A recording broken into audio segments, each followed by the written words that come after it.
How's the victim? I tell you, man, it's touch and go. He's not doing so great. I have to see if she makes it. Where'd you find him? Right over here. Old pal.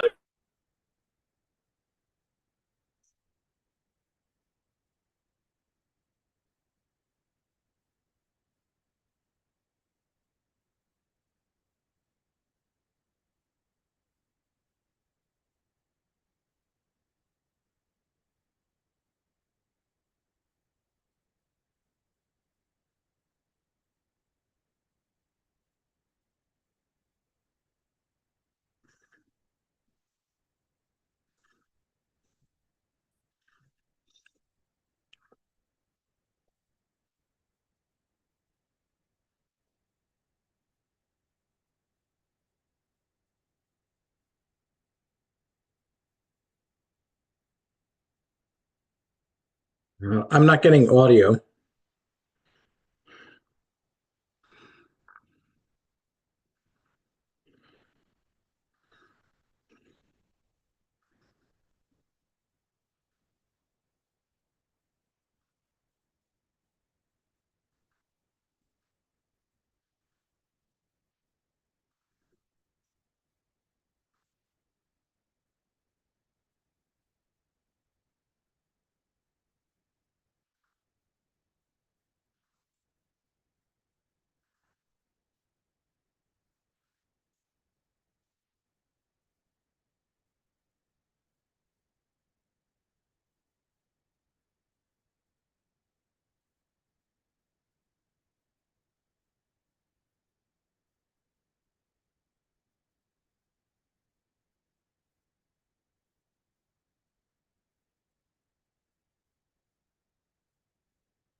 right as even that much more difficult because that impact is going to be pretty devastating.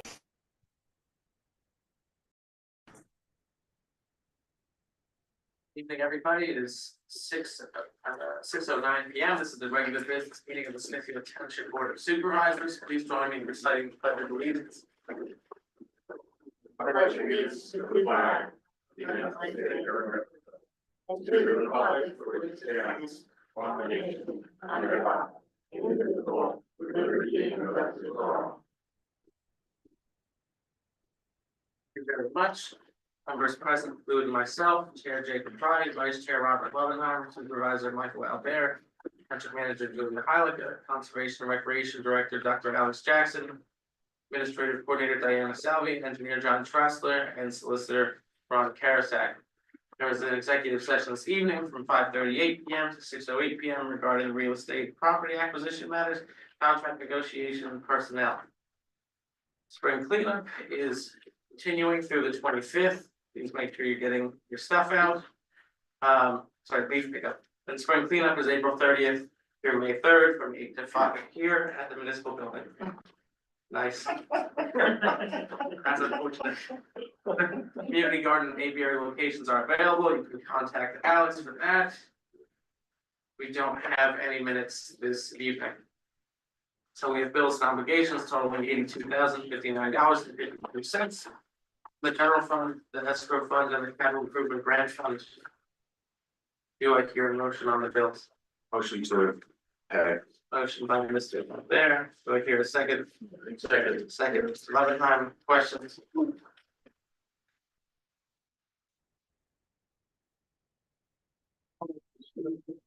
All in favor? Aye. Aye. Okay, we will proceed to the solicitor's report. Well,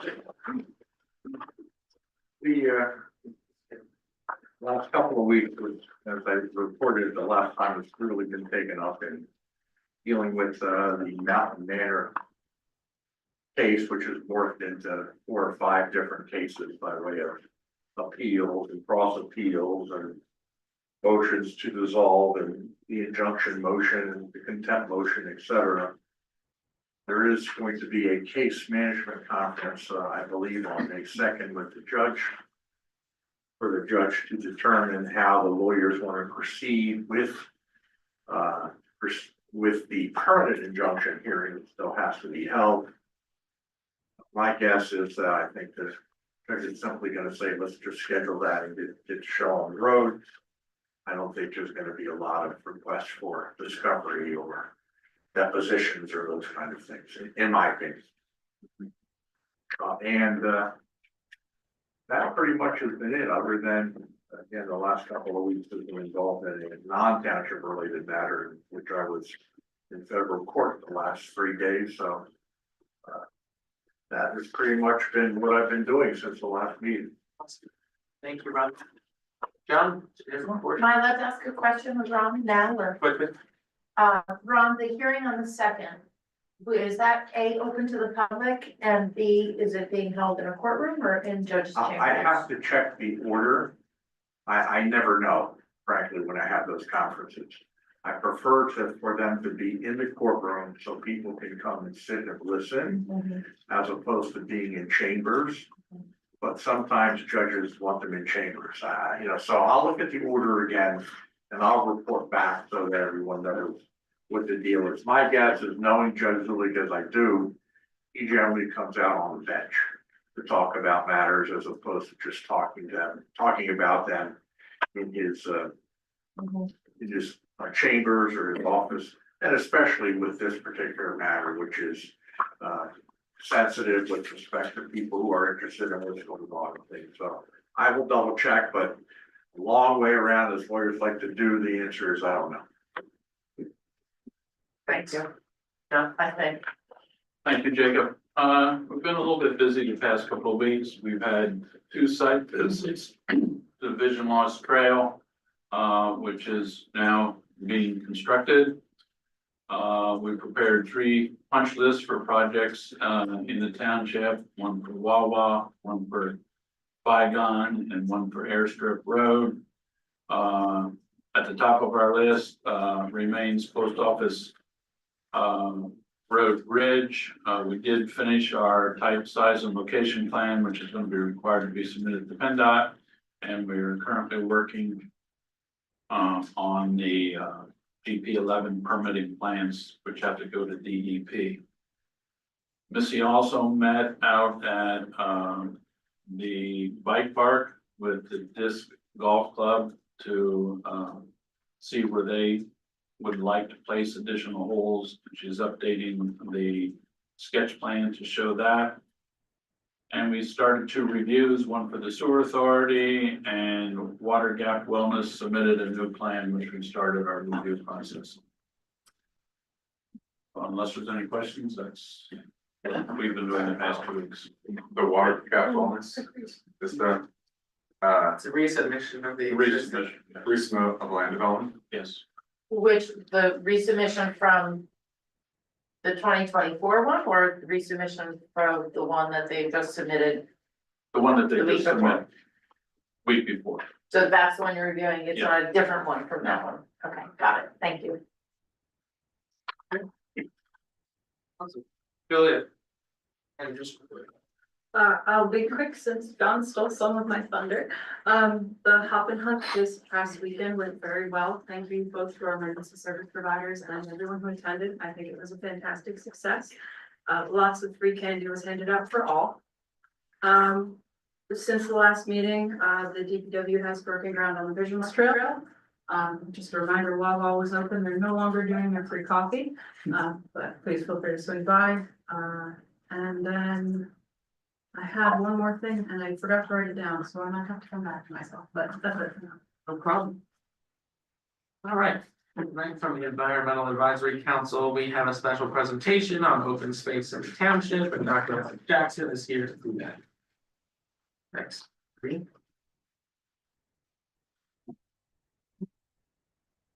Thank you, Chairman Triad and members of the board.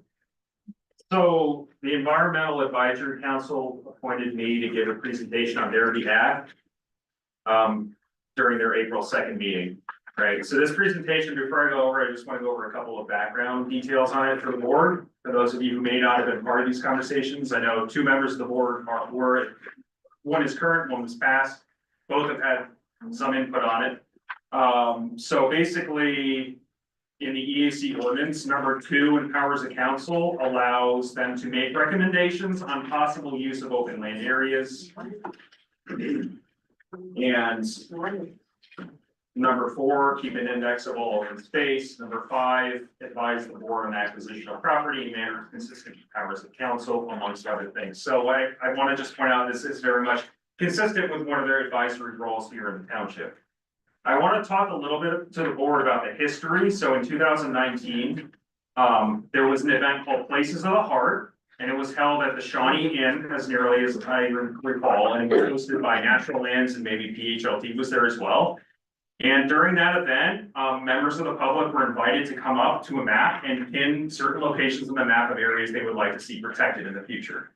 And as a result of that public exercise, a draft bubble map was put together. And then from 2019 until 2021, there was an open space committee put together to sort of take that from there and put together a more detailed index to advise the board of supervisors on acquisitions as it related to the open space bond that was on the referendum, I guess, in 2016, right?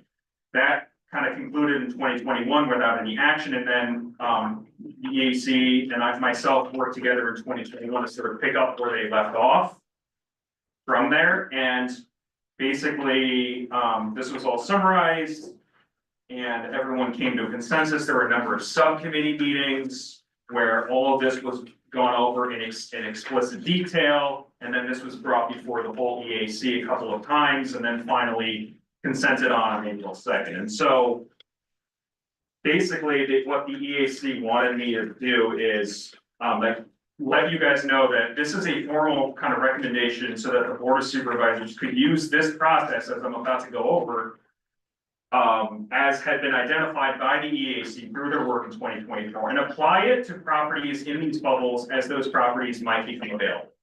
So that's sort of the goal ultimately. Other townships have adopted something like this, by sort of a resolution. Or that might be nice, rather than simply filing away in the minutes at a future meeting to adopt it formally by resolution. Doesn't necessarily commit the board to using it if some funds eventually came available, but it would at least give it a little bit of more authority than where it was in the past, which was sort of an informal document that was filed away.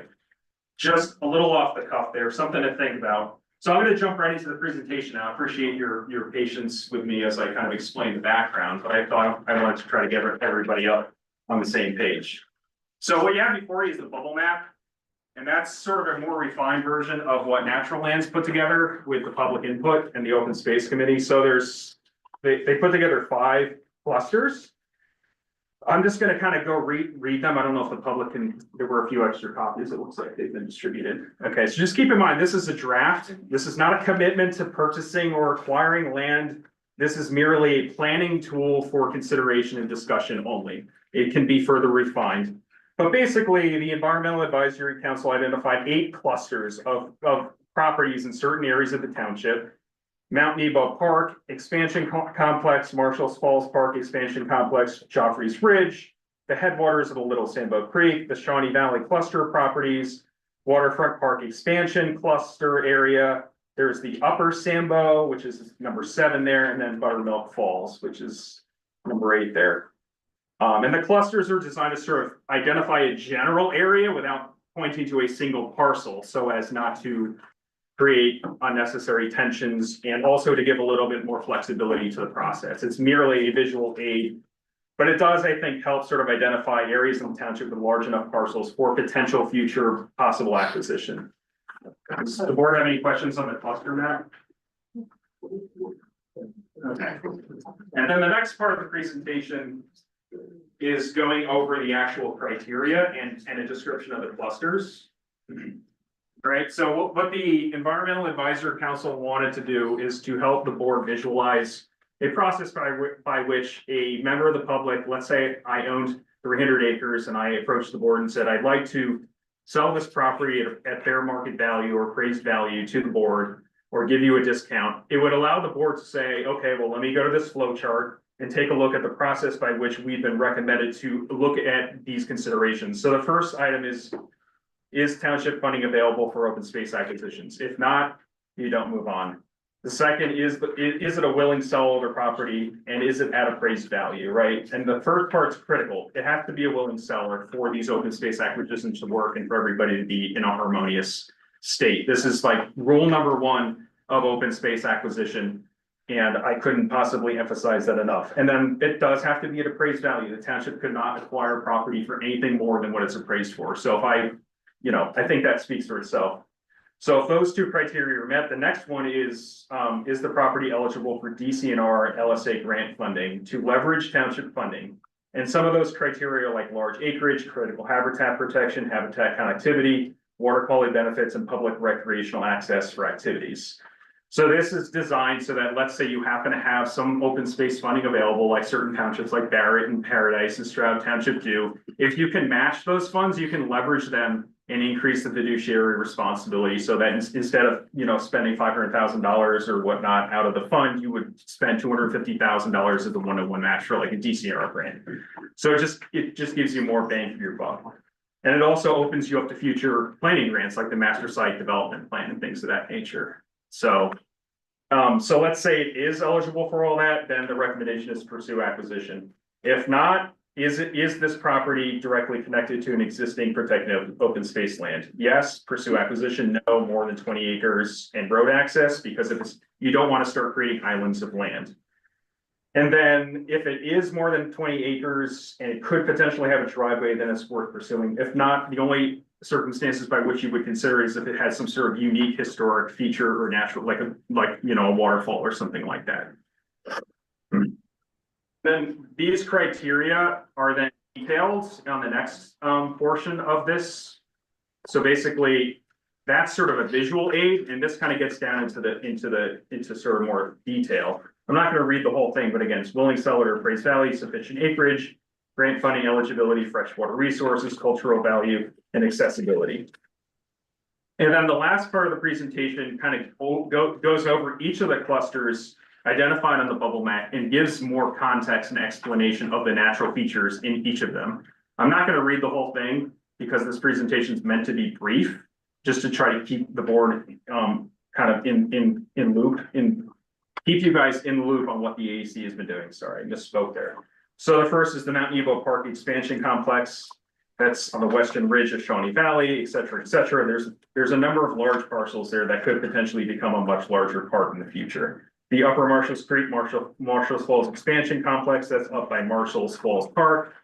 Joffrey's Ridge is actually kind of by the paper mill. I forgot the township meeting was going on. I just dialed in.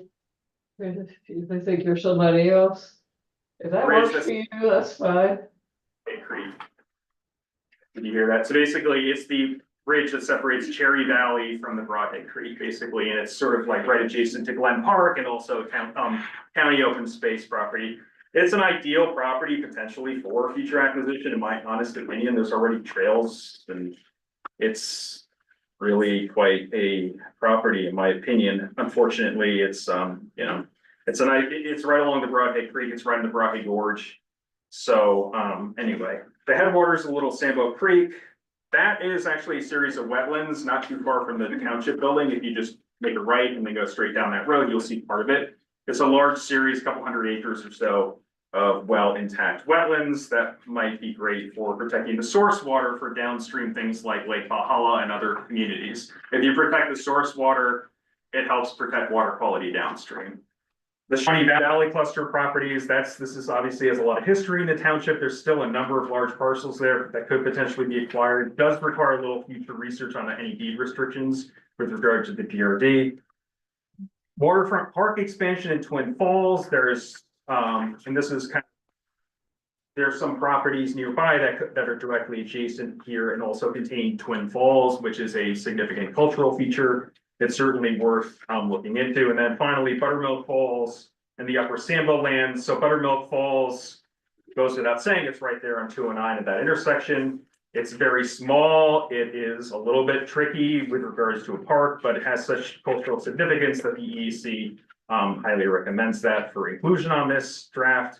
And then finally, Upper Sambo lands, that's all the way up by the East Stroudsburg Reservoir. There's some properties up there that are pretty large and would make nice additions since they're already adjacent to protected lands. So that's pretty much the gist of it. I hope that wasn't too long for everybody. Does the board of supervisors have any questions, or the EAC members present have any comments for the board? I just want to say thank you for this. I mean, I was previously on the EAC and I know there was a lot of questions about what to do around priorities and setting priorities. And I know at that time, you know, I had suggested having something down on paper, at least in terms of locations and plan that one could, that either current supervisors or future supervisors could go through when a piece of land opens up as an opportunity. I was really hoping to see that, so I'm glad. I'm assuming this is like a formal recommendation then from the EAC. I don't know if that means we need to accept it or if there's something formal so it shows on our minutes. No, I mean, certainly, I think having it on the record is great, especially having. It's nice to have it in these kind of bubbles and like a couple of direct deliverables, I would say, because historically it's been like, well, here's 20 possibilities, but this is a good cogent plan. And I like this, that there's not just geographic properties, but if a property comes up, I mean, that can be something where, ooh, you know, I really think the township should buy this piece of property. Well, does it meet these sort of criteria? If it doesn't, well, then that should be guidance for the other supervisors or for myself. Well, this probably isn't something that the township should be pursuing, and I'm glad it's something that can come from a committee that has vetted this and ultimately the community, since it spans from many, many years back when the community had some input. So, yeah, thank you. Robert, anything? I just question, I don't know the answer to this, whatever happened to the bond issue we authorized through a public vote in, I think, 2018, for up to $2 million in Is that still hanging over us or is that long past? Does anybody know? Isn't that one that it was approval to take a tax, to implement tax if we wanted to? And I I'm think, not in favor of it by the way, because of the tax, but I don't know if it even exists in law anymore. I just don't No, know. it's a 10-year authorization, because Ron, I believe you did some legal research on this. And it would expire at the end of next year. We haven't floated the bond to date. So after that point, you would have to have a second referendum to authorize the money. Although there are plenty of other sources. Right. Well, my feeling about that bond is rest in peace. I don't think we're going to float it, so. But that doesn't mean that we can't still prioritize this without having a bond to increase taxes to do that specifically. Correct. And we've been pretty fortunate in the grants we've been getting lately. Actually, thanks to Julia for our parks, and I think that's been great. We haven't had to spend any money.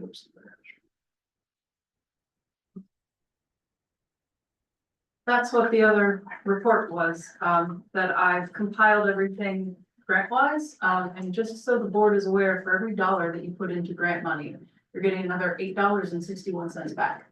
So you're doing good work here, and congratulations. Thank you. All right, is there anything else? Yes, so that's not the only, item the EAC had asked me to present to the board. There's two other items that you'll hear from me today. A letter of recommendation from the council from April 15th on the dirty fill ordinance. I don't know if you want me to read the whole letter, but the long story short is that the council discussed this at length on December 18, 2024, and then again on April 15th. Right. And they voted, I believe, unanimously to recommend in favor of the township adding this dirty fill ordinance to its priority list. And also, they recommended seeking technical assistance from the county conservation district on this matter. So they asked me to bring this to you on their behalf. Well, it's definitely on the list. We've had a couple of interactions with this, and then we've also had some discussion at some of the COG meetings about dirty fill coming from New Jersey. New York, so. again, another recommendation, but, I mean, I agree, we've seen this a lot, and we keep on having to say, oh, you have to go see DEP. That's not, doesn't fall under our ordinances, so it might, I'm gonna be very curious to see, Julia, what other townships, what's the standards dirty fill ordinances might be out there. I think it's a particular issue for our area, because a lot of that dirty fill comes from New Jersey. It's not legal in those states, but it is here. Right, so it's. What's the threshold for DEP to look at or conservation, Alex? I think I remember it was a certain tonnage or low 50? count or something. It's typically done. You mean in terms of them shipping it across the border? Yeah, like what's the threshold for conservation to do something about it? Typically, I don't know I don't know Because we, those regulations, like how much before you know, if you're gonna truck a certain amount over the border. I just know that typically it's done on a complaint basis. right, And so it's just, you know, any complaint, if somebody calls and complains about fill, they will come and investigate it. And they will try, they're not gonna do a chemical analysis on the spot, but if there's anything obvious that demonstrates that it's dirty, like if it smells like hydrocarbons or benzenes, then they will report it to the PADEP, and then there's a very lengthy response time from the Northeastern office. I was told it could be a year or longer, and the problem being that as if it is in fact dirty fill and it's sitting there for a year. Yeah. By the time the Northeastern office finally gets to it, it could have already contaminated the drinking water well nearby. And so that's why it was recommended to have this at a township level, so enforcement could happen more well, expeditiously. that was my question, because I want to say when we talked to conservation about a couple of dirty fill possibilities. It was some threshold that basically was never gonna be reached by most of the small property owners that were causing the issue. But we might have authority. State only controls loads of over 500,000 cubic yards. from Interstate Works, that's what this email was, from you. But as I remember from the EAC meeting on this, our view was probably the easiest way that we can do something is through an ordinance that establishes a permit system where if you're gonna use fill, you have to come in and get a permit, and all you have to do is show that where did it come from, where's the bill of lading? What establishes that it's clean rather than coming from someplace dirty. Right. We can't do much more than that, but we can then be in contact with the conservation group, at least before the fact rather than after. Yes, what I'm saying is for the state to get involved, it's that threshold, right? 500,000 cubic feet. I don't know if that's right. But even if that's not, will the conservation district potentially get, involved itself if we solicit it with an ordinance behind it before it hits that threshold? That's my. I think so. Alex and I met with Christine Heaney. Yeah. About this, and they're very interested in doing it. Their problem is they don't know about it, or they're not even too late, so this would help. Right. John, does Pocono Township by chance have anything on, I remember, I've talked with Jared about this. Not that I'm aware of. We have some problems over there, but Yeah. I'm not aware of any ordinance being used now. We have a very active code enforcement office there and. Yeah. We have grading permits, individual grading permits, we have individual, so that right away. Your rating permit, you're gonna have to have. Right. It gives us the ability to go on site and build everything out. And matter of fact, all grading permits come through our office. Yeah, well, I think that's something that we can consider, because we don't have that here. You should know, Mr. Chair, that Upper Mount Bethel, where I'm also solicitor, has specific ordinances regarding fill. And when you can bring in fill and when you cannot, and what is permitted, what is not permitted, etc. Has enforcement been? We haven't had a whole lot of issue. Now, again, is it happening and no one is there to see it happening, so the enforcement is obviously not as strong as it should be, but there have been some cases where there's been enforcement of that. So it'd be good to look at both gradient permits I can get you a copy. and fill, because if you need a permit to grade, Right. John, is that built into the fee schedule down in Pocono? Yes. Okay. and is there like a minimum amount of grading? I mean, like obviously if I buy a bag of mulch at Home Depot and I wanna put it down. There is a minimum amount, don't quote me, it may be. We've tailored it to match the stormwater ordinance, which I think anything over 5,000 feet of impervious Yeah, kicks it in certainly. But yes, there's a application fee and a review fee because it does get reviewed. It'd be good, obviously it'd be good if it was not over the top, so that people gardening in their homes can do Now, adjustments. it's not for gardening. But you're fine with that. yeah. The big issue is that it's for people that usually aren't already following other rules that. In some cases, active enforcement's already on, because a reputable commercial developer is probably not going to buy dirty fill. Well, the hole that it fills.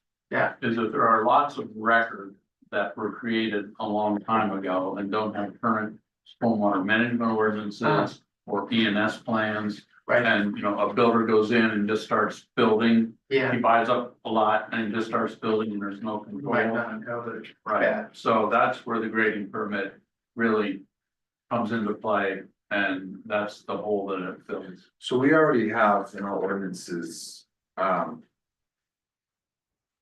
and in our land development ordinance requirements around gradient, but that does not apply for residential.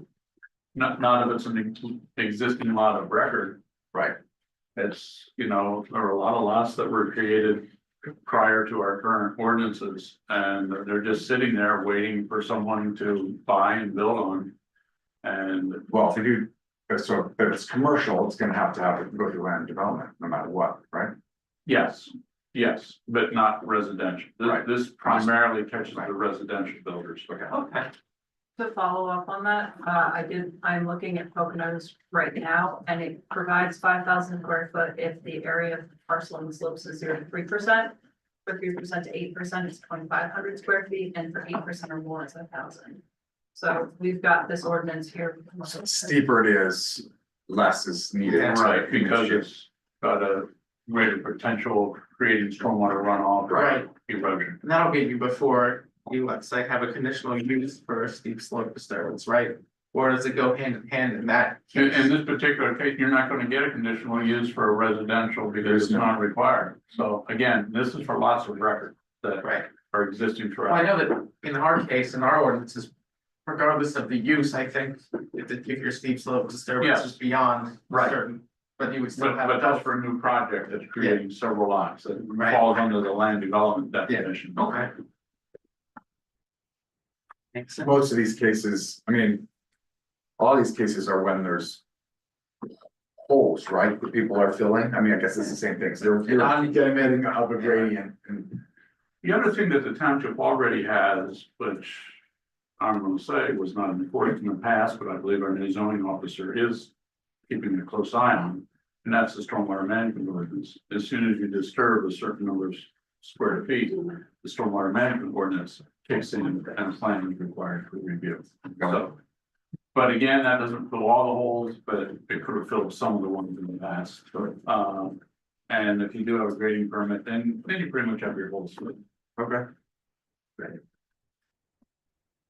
Anything else you want to note, Alex, before we? Oh, sorry. Just gonna say, then maybe bring that back to the EAC Yeah. that we talked about. Gradient ordinance, which would address a dirty, as opposed to dirty fill specific. That would require.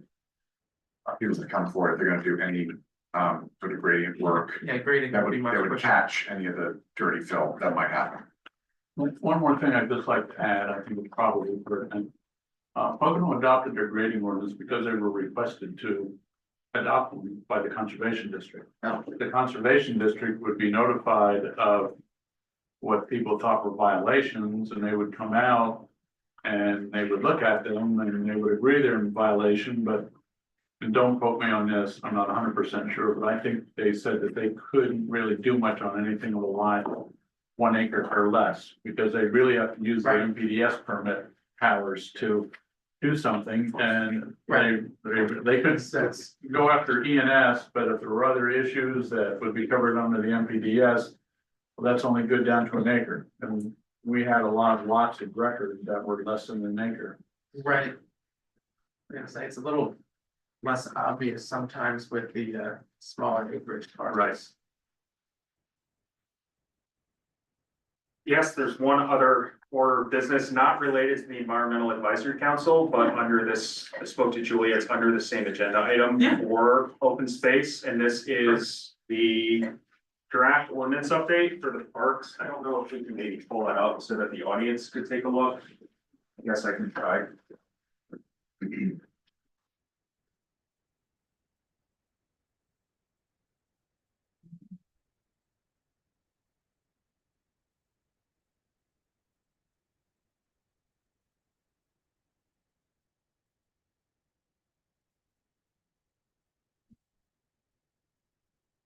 Okay, so I'll resume my position here. So the ordinance update for chapter 16, which is the parks regulations, basically, Mr. Chairman. You'd asked me to put together an update. Turns out it doesn't appear to have been updated since 2002, according to E-code. I took a look at a number of the other township ordinances, including Bethlehem Township, Stroud Township, and I believe a few others, and I was able to find language that was consistent with what I understand the board would like to see here. So what I put together is kind of a side by side. The members of the public can take a look there. On the left-hand side are the existing regulations in chapter 16. The right-hand side are the draft updates. And note that this is merely a draft. This is not a commitment to adoption. It's merely a, meant to have a, meant to basically facilitate a conversation with the board. So.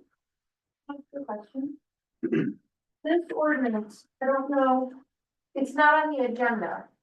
Can we have this conversation? Is this an ordinance or is this a resolution? This is It's a a draft. Draft ordinance, but it falls under the open space, this deals with our parks that are open space. He can raise it, we're not voting on it.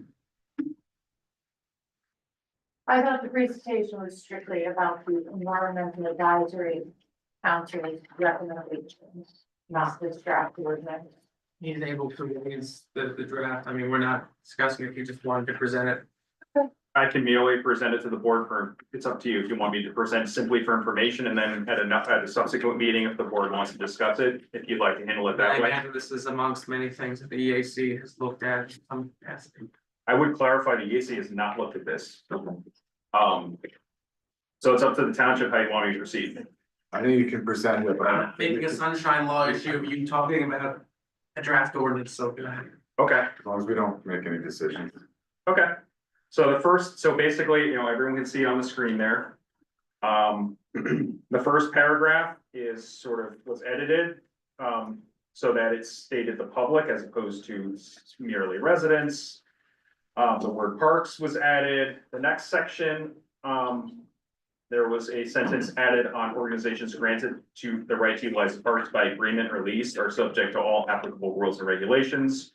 However, fees for the use of park facilities may be waived for certain organizations at the discretion of board of supervisors. So that was something that made sense based on how the township's been operating as parks. Then in part 2, section B, I added a section here per the board's request that language be added on vehicles parked after the closing of any of the park's conservation areas, etc. And then there's also language here that would permit the board, if they so desired, to add language on towing for said vehicles if they were left overnight, for example, after hours. And then if you go to the second page, there was language added for section M on the prohibition of the use of drones on parks and open space land in the township. And then the language on hunting and trapping was significantly strengthened so that hunting and trapping of live animals, including reptiles, or capturing, harassing, or injuring or killing wildlife is prohibited in any of the township parks and recreation areas. No target practices are allowed in any of the township parks and recreation areas. That was strengthened quite a bit. And then P is an added language on the prohibition on carrying or discharging firecrackers, fireworks, or similar propelling explosives. And then there was another one that was added, which seems to make a lot of sense that I'd recommend to the board, and that is, it shall be prohibited to damage, deface, ride on, carve, destroy, or otherwise alter any township-owned property, including but not limited to vegetation, turf, signs, building, bridges, etc., etc. And then also climbing on fences, backstops, and goals is also prohibited. So that was the update to the rules that I am recommending to the board.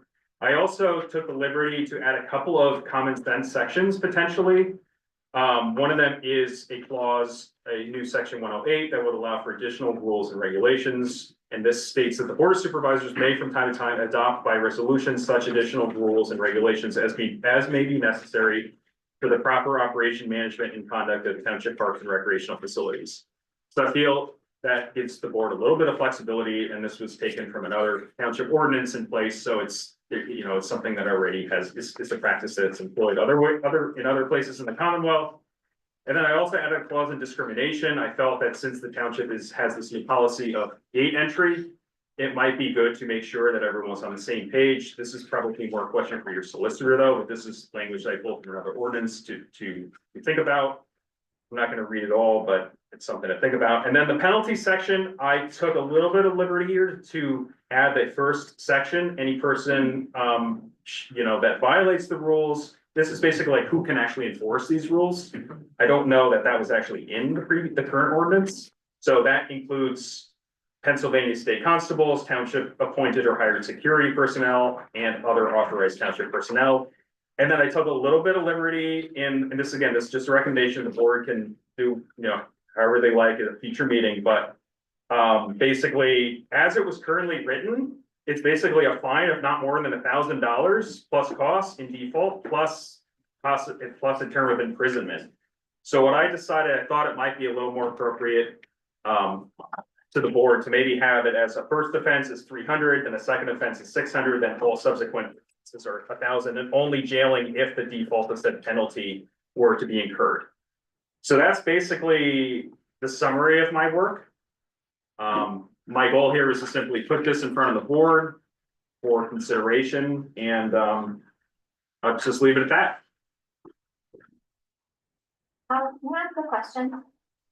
That's up to the board. Do you want me to take questions from the audience? I think it's fine. Okay. I just wanted clarification. The first page, you had said something about, it was being revised to reflect only residents. Yeah, if you want to bring it back to the first page. Yeah, so the original. So the current ordinance as it's written says, it says the sports fields are maintained by Smithfield Township for recreation and enjoyment of its residents. Okay, so that would mean any non-residents then you would not, because I'm just thinking that the soccer kids, they rent the sports fields. So they're paying to use them. So you're saying that basically any non-residents would not be able then to come in and utilize those fields? His next line says that organizations granted the right, because he actually, Alex called me because I'm editing the contracts with the organizations right now. So wanted to make sure that that was going to be okay. So it said organizations granted the right to utilize park facilities by agreement or lease are subject to all applicable rules and regulations. However, fees to use park facilities may be waived for certain organizations at the discretion of the board of supervisors. So in other words, they would be waived. Yeah. Okay, and it's just the sports fields, it's not, we're getting rid of, you know, people from out of the area being able to use the parks in general. Nope. I mean, that, I don't see that written here. I'm just reading this for the first time, but I don't think that's the intention of this group. Okay, I appreciate the clarification, thank you. Great. Moving on. Guys, I assume each of the supervisors can provide their input to Yes, So, we'll be on a few. Alex, and we can have this on future discussion. Okay, we have nothing on IA statement 611.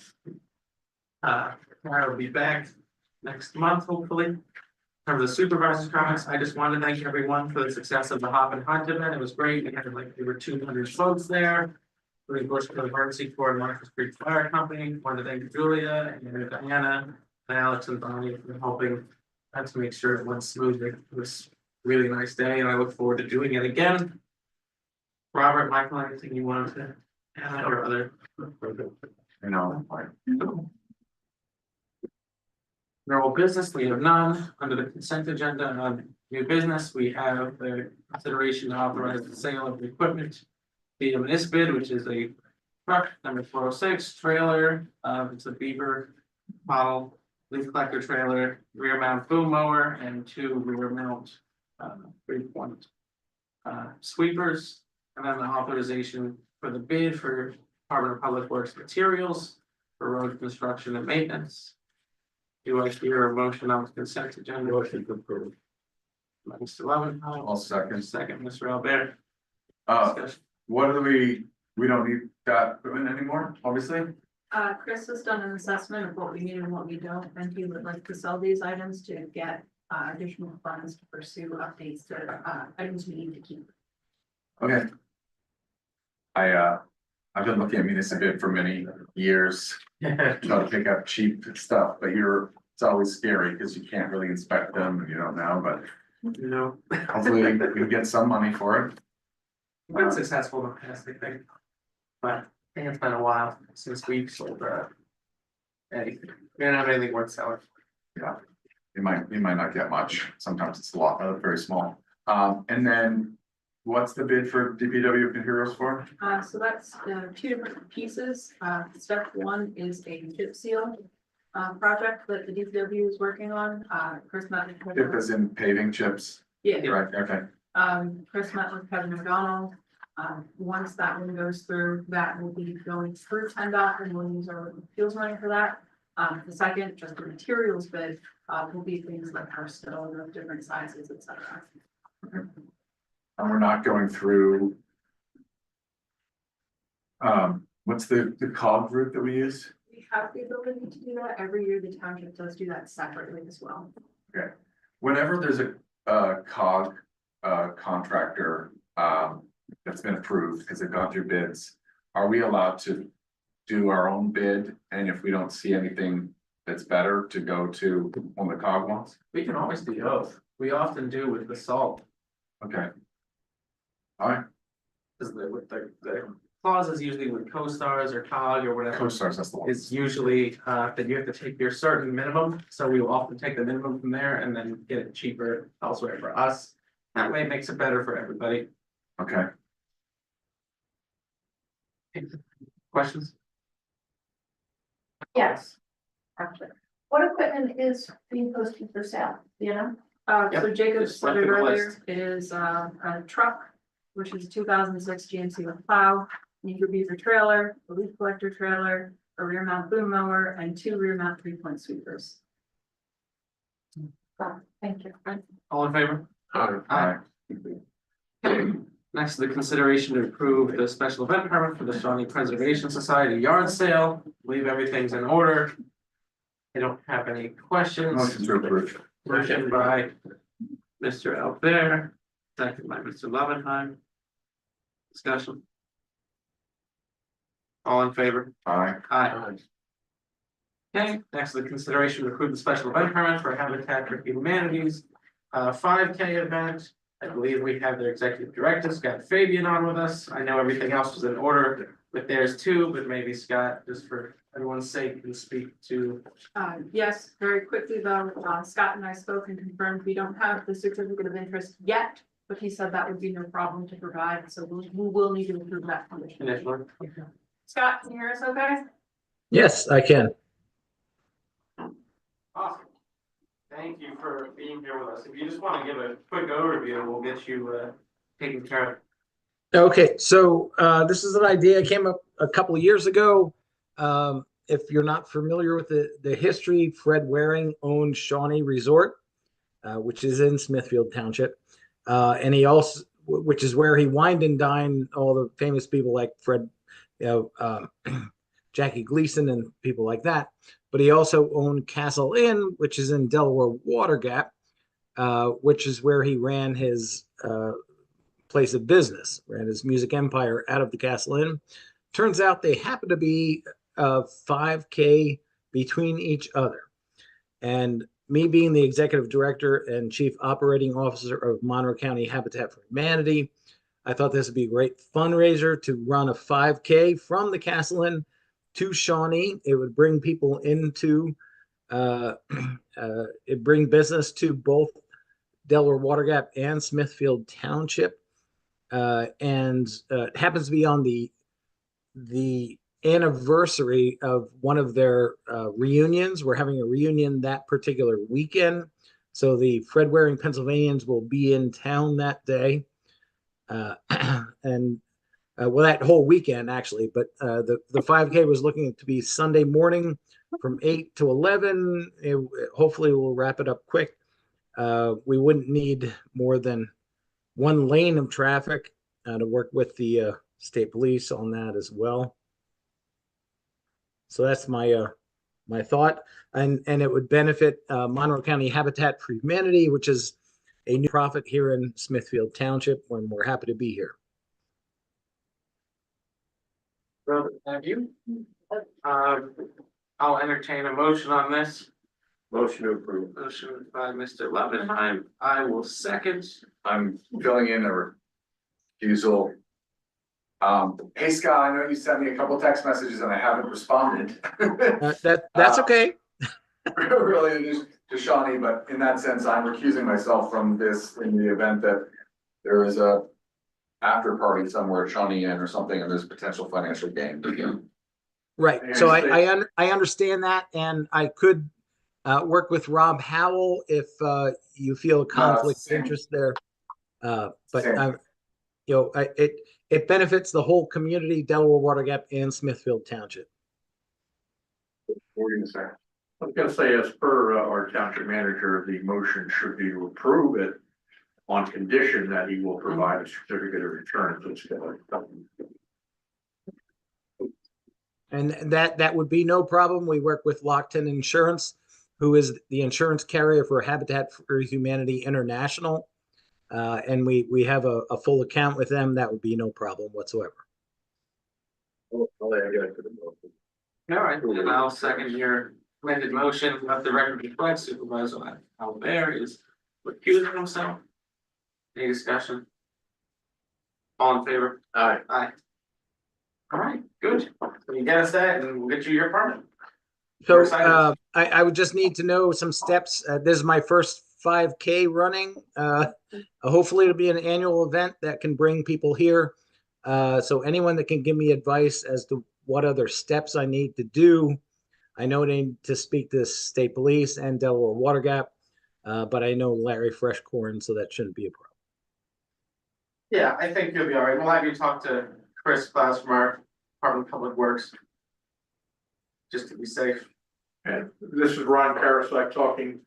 You might want to consider perhaps having your runners sign a release. Sure. Oh yeah, definitely. Awesome. Thank you for the advice. The fire company can be helpful as well. Did he mention the date? No. We were looking at October 26th, which is the anniversary of the Pennsylvanians who are coming into town this weekend for an anniversary from all Fred Waring's Pennsylvania. So it's going to be a fun weekend, I think. Awesome. Well, we'll certainly talk before then. We'll see what we can do, full resources. Thank you so much. And anything I can do to help you guys, let me know. Sounds good. Thanks, Scott. Thank you. Okay. Next item is the consideration of PSAT's resolutions. Every year at the Pennsylvania State Association of Township Supervisors Conference, there are resolutions that dictate essentially how PSATs will lobby the state legislature. So they provide us, I think in this case, 25 possible or 25 resolutions that will be voted upon. And they make a recommendation from the resolutions committee. Just for the sake of this, I think it makes sense to vote consistent with PSAT's recommendation. There's really not a lot of, I mean, there's wiggle room, but it's mostly all stuff that they've been lobbying before, no changes. The only distinction perhaps is the recent urging of the DCNR and other state agencies talking about the pilot program, which is the payment in lieu of taxes for state parks, but that does not affect us. Motion to approve.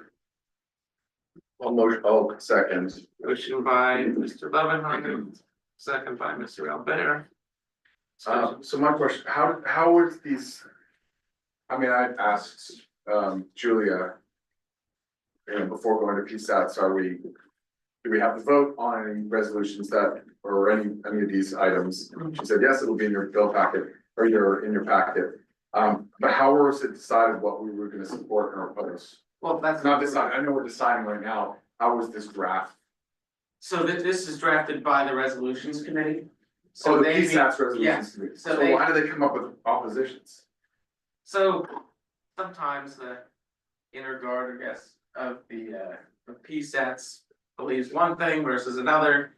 Now, of course, PSATs, it's mostly borough, so a lot of these are probably, even if we voted differently, it won't change it, but they vet all of these and then they sometimes originate from the counties, from like the county conventions, like in Cato, for example.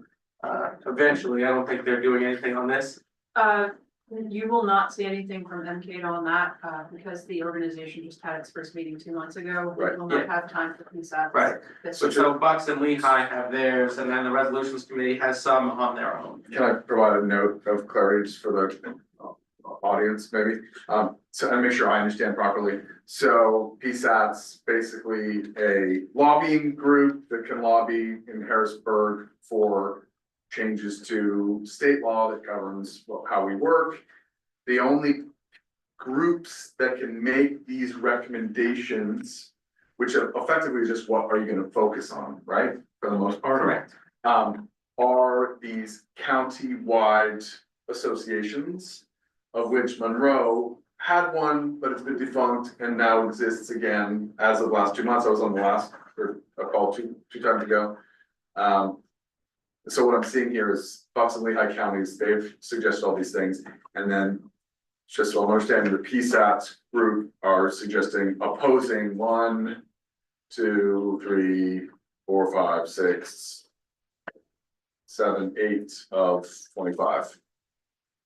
All right? They have that? It might be like, okay, No, but I mean, my explanation yes. is largely correct. You can see there's really only a couple county associations, Bucks and Lehigh, Warren. Bucks has its own, but sometimes Bucks work with Lehigh. And there's also, this is the longest committee name ever, but townships populations greater than 2,000, less than 5,000. You know, they put in theirs, the 5 to 10,000 committee, there's the under 2,000 committee. There's varying committees based upon either profession, like the secretary manager committee, and then based on population size, and then every once in a while, county association. Do we have any idea how often what they, oh, she's not there. Do we have any idea how often the priorities of PSATs make it into state legislature? Let's see, 20 to 30% of the time. 20%? And the legislature, from my perspective, PSATs is more about stopping things than it is about getting new legislation. Because oftentimes somebody from an area that maybe isn't a township, they're from a city or something, they propose something that will apply not just to them, but to us also. And they don't like that. Like PSATs hates mandates of any kind, even if they're good. You know, I think there used to be in this building a magnet from PSATs that had a target that said unfunded mandates on PSATs. So, like the distinction, like look at 2503, which is about the reduction of blight, and it's talking about how, you know, we should have you know, funding for that, and then for some reason the committee was like, oh, this is overly broad and encompass multiple unrelated topics. So then there were two others that they support. Okay. I don't see anything of any actual Substance. crazy import. I mean, these are very basic. PSAT support, you know, there's all the PSAT support, an increase of liquid fuels fund for municipalities to 20% minimum dedicated share of any new state transportation funding source, and additional new funding sources dedicated exclusively to fund local roads and bridges. Okay. Yeah, I think that, I think I personally agree on everything that's here. Michael, don't miss the annual meeting. Where you I'm see, going, you are too, aren't you? not me, where you see another 800, 900 people, but you'll be the only one not in suspenders. Alright, any discussion? All in favor? Aye. Next is a letter of support for the Smithfield Sewer Authority project, that is the expansion down to Road. We had drafted this a little while back, we've discussed this, and we've actually provided some funds toward this project. 200,000, I believe, on our end. Michael, you proposed this, is there anything you wanted to note? Well, let's get a first and second first, maybe, is that okay? Yeah, I'll motion to approve the letter of support. Do I hear a second? Second by Mr. Levenheim. So, in short, the sewer authority has had a plan to expand the sewer across through 209. And they've had met some challenges with DEP, largely related to which way the water falls effectively. And because it's removing, this is crazy, but removing sewage that is good water and not putting it back into the system of an area that is high quality water, even though we're talking about sewage, is not something that DEP likes to do. And they want you to be able to do on-site septic, ideally first, which seems crazy, but that's the way it is. However, it's been shown that it will be very hard to do on-site septic and all those put on along 209 and all the lands, and effectively DP is still sort of slowing down, so we thought it'd be nice to have a formal letter from the township saying that we support the expansion of sewer along 209 and Municipal sewer, right, a municipal sewer, not just, municipal sewer, because right now, this is from, basically from the Wawa. Right. To Buttermilk Falls Road, and it's already in the 537 plan. Yes. That we wanna have it all the way, and DP says, oh, that should never have been approved, but, because you're supposed to have very specific projects. Right. Anyway, this project goes to just a couple blocks. It's very difficult. They are much more reactionary. They don't really like proactive planning. And the funding is there too. I mean, sewer authority has got the funding to do it, but it's getting slowed by DEP. So I don't know if this is gonna do anything, but we thought it'd be nice to have Certainly helps. a letter of make a support. motion to approve. It's already, Yep, we did. I did, and you second. Any discussion? Will the plan handle the extra? yeah. Oh, yes, they've got plenty. All in favor? Aye. Okay. Before we do item F, or it's related to it, the ground maintenance contract, we received 3 bids. One from Primrose, one from Strasser Nature's Helper, and the other from Land Care. The low bidder was Strasser at $20,983.75, while Land Care was $37,054.26, and Primrose at $45,782.75. So those are provided in the packet, their original bid stuff. Alex, you vetted those, you went through the walkthroughs with everybody. Chris and I did the mandatory walkthrough, and then we opened them up on Friday, April 4th at 1 p.m. The sealed bids, we received 3 as you indicated. Right. I move to award the ground maintenance bid to Strasser. Second. Motion by myself, second by Levenheim, discussion. Jacob, I just have one thing that was pointed out to me by Chris, the raking and mulching in this contract, it says $65 per. Yeah. But if you look at all the other ones, they're like in the thousands, so you might wanna potentially think about conditional that they clarify that.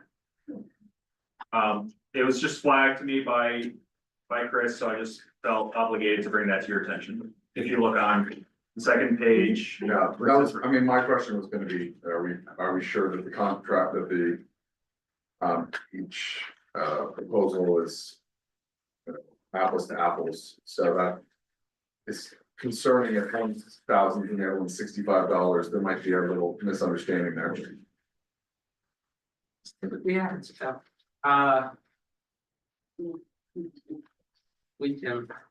I can amend my motion to be conditioned upon the clarification. All right, I'll do that. Conditions, right. On first, last will be ranked. Consider it done. Okay, Wait, what, the motion is just, amended to be conditional upon clarification with the raking and mulching. it says $65 per what, For a crime. Right, per occurrence. All trees,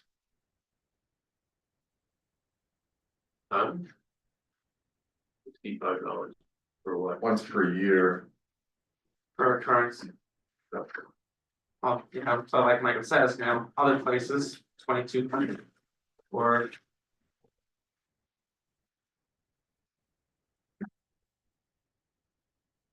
$2,082.86. So. I mean, well, what was the difference? I mean, it just so we don't have to work I out mean, in again. total, I mean, it's like substantial, like between $17,000 and $25,000 difference, but And then this one item would make a difference of how much, it's $900. so, My guess is that you may have budgeted them per tree, mhm. it would be a price per tree. Whereas I think you meant for the entire. Historically, this has been a, something that's always come up with a bid. I don't know why it's. Can I amend it? So I would say, condition on clarifying that point, and if it's still a little bitter, to still go with Strasser. Oh, yeah, I mean. Sure. All right, consider it amended Robert Lee, second. Second amendment. The other, Just make that one. Jake, the only other thing I'd point out, the only other discrepancy I'm noticing here that you might want to think about is where it says Marshall Falls Park once every 2 weeks. If you look at the other bids, it's 85, 385, 465. Okay, 35, 196, 76, and then Strausser's is 1,000, 1,400. So that might be another point you might want to clarify with them. Special areas for trimming and brush cutting on page 2. Just popping out to me as I'm looking at this here. Which one are you talking about? So if you look on page 2. Yeah. Marshall's Falls Park, where it says once every 2 weeks, you see the 1,000, 1,400. Then if you look on the same page 2 for the other bids, you see 35, 196, 76. And then you also see 85, 385. It's a substantial difference, so we might want But in to, this case, it's less. in this case, Strausser's is Or more, much more. So you might Right. want to also look at that too. Alright. Well, look, we have to get this done reasonably soon. We can able to have that discussion. I mean, at the end of the day, they're likely to get it because unless the others would be so erroneous or they would be so erroneous, you know. I just think as long as the numbers are correct with what was intended from our side, from our, Yeah. that's the Alex, bid, you wanna and that's follow the up with bid. I can follow up with them. Alright, But I think it should, I don't think we have to see it again as long as it's correct. okay. Sounds good. Any other questions? All in favor? Aye. Okay. Consider the award of the spring cleanup contract. We received 2 bids, one from Market Roll-Off Container, and that's gotta go. That's gotta go, was $31 per cubic yard, and Market Roll-Off Containers for $27.23 per cubic yard. The Mark is the apparent bidder. We received notice of this on the 11th, so I think we are in good order to award that. Do I hear a motion to that effect? Motion to award to. Mr. Loveenheim. Second by myself. Questions? This one's a little bit more clear. Yep. Next. All in favor? Aye. Aye. Public comment. As you know, I'm the president of the Howell Lake Association. And, we have requests. We'd like to ask Alex and if the supervisors will have a sit-down meeting with our officers regarding the open space, proposal. Because it does have, I know that the Howell is one of the areas that were mentioned. Possibly attaining, property along the peninsula area. And we really have quite a few questions and some concerns about it. Can we have a sit-down meeting? I don't see why not. With Alex. With Alex and if any of the supervisors would like to. Well, we can only send one at a time. Okay, that's fine. Otherwise, it would have to be an advertised public meeting, but we Okay. can certainly have one of us. Yes, Mr. Chairman, and I appreciate your comment. This came up at the EAC meeting, a question about whether or not any of these bubbles were in Lake Valhalla, and it was pointed out that they are not even really close. The only bubble that's remotely close to Lake Valhalla is that little Sambo cluster. And so. What number is that? Number 4. And so Lake Valhalla is substantially away from any of the areas that this group identified. Okay, So this came up at the EAC. so it would not be, consideration of purchasing that property that's a peninsula and I would. Correct, it's not those. I hadn't heard of it. This would have been the first that I had. Correct, it's not, it's Okay. that would be, what you said is correct, it's Okay. not, That's fine. Thank you. And I had a second question. This is a question not of Alex, but just in general. How does the board feel about the new zoning officer? Because I have a question. 2 weeks ago, I called and left messages and asked for him to give us a return call. We have a situation in our development, several situations actually, and no courtesy return calls. I mean, I hope that we're not falling into the same pattern as we did before. I mean, he's been quite active in the code enforcement. I would have to ask him specifically about this. Okay, and how I mean, other than coming into the office on a Thursday, how do we get in touch with him? Please not return. He actually has sent many emails where he shares his personal cell phone to, including to someone, I believe, from Valhalla recently, or maybe it was next. To be clear, it is his work cell phone, but Okay. he is always reachable by work cell phone and, his email as well, and that's not on Thursdays. In general, Thursdays he's here. They did have a bit of a medical emergency up in his office, so hours last week were flexed, and he's been playing catch up because of that. So I apologize, I'll touch base with him and see. Okay, yeah, because I did call his personal cell phone and left a message. It's It's like his- over 2 weeks ago. Yeah, it's his work cell phone, so it's not his personal Okay. phone, Sorry, but I'll follow up with him and I'll make sure that he gets Okay. connected. Because we do have one major zoning situation right now or development where someone has a vacant lot and they've dug a trench and from the road down leading water into the stream area, and we'd like to know, was there any zoning permits or what's going on with that? That's a potential, you know, problem. Got it. Will be, Thank you. any other comment? Marguerite? Yesterday. I had an incident with someone that parked in the bike park. Crossed the road, walked down the road. Came to the corner of the bend. Went over my brother's piece and into the creek. Drove over? No, walked. Oh, Came all the way down the road. When I approached him on his way out. He showed me his phone and said, I'm in the township park. And I said, well, coming up through here and down this road, I said, it's not the park. He says, well, I'm bird watching, and he shows me his binoculars. Nobody bird watches in 7 minutes. I walk down over the bank into the creek. Then he turns around and tells me, well, I'm not from the area. And I'm like, really? I go, you seem to know this pretty good. You know, I try to explain to people, you can't come down our road into our houses.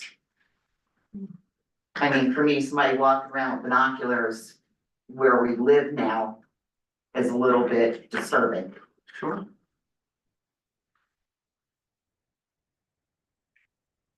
We can contact the police, I'm not sure what else, but that we could possibly do. Well, you turn around and contact the police and then he's gonna show them, well, this here, it says it right here, I'm in the park. Just like he did to me. but on your private property is where the police would come in play, right? I'm sorry? I think Jacob's referring not to walking on the park property, but once he walked into your property or your brother's property, that's where he's trespassing, right? Yeah. But, you know, it's a little after the fact when you catch him going in and coming out. I understand. I mean, we've talked about that, you know, in the master site plan meeting, that we're going to be doing other things to prevent trespassing, but at the end of the day, that there's not gonna be fencing and all these other, you know, things. Well, it's not a walking road. I mean, it's supposed to go from one side to the other for you guys. Not coming down the road. I mean, I mean, it's gonna be a hazard. Be driving on the road, you got people walking. I mean, it's a hazard. Somebody's gonna have a liability. And it's not gonna be us. thanks for your comment. Any others? Can I get a motion to adjourn? Motion to adjourn. Motion by Mr. Levenheim, Second. second, Mr. Robert, all in favor? Aye. Aye. 7:23.